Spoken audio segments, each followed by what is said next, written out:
এই যে এই ছেলেটাকে দেখতে পাচ্ছি, হুজুর জান্নাতের হাড়ি নিয়ে হামিন হামিন করতেছে।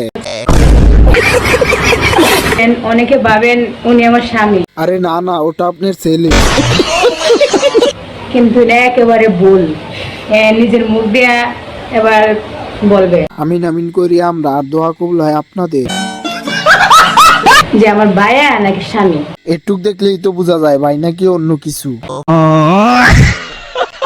আর যদি উল্টা পাল্টা কিছু বলে আসলে আসলে আসলে না, আসলে কারণ কি তার কইলাম আমার আসলে ভাই দেখছেন, আমার ভাই আর কলা। तो चलिए शुरू करते हैं। হয়েছে, এখন কথা বাদ দিয়া খেলা শুরু করেন। ठीक बोलेছো। আপনাদের জান্নাত কয় নাম্বার সিরিয়ালে? সব দোষ মোবাইলের। এটা আবার কেমন বন্ডামি?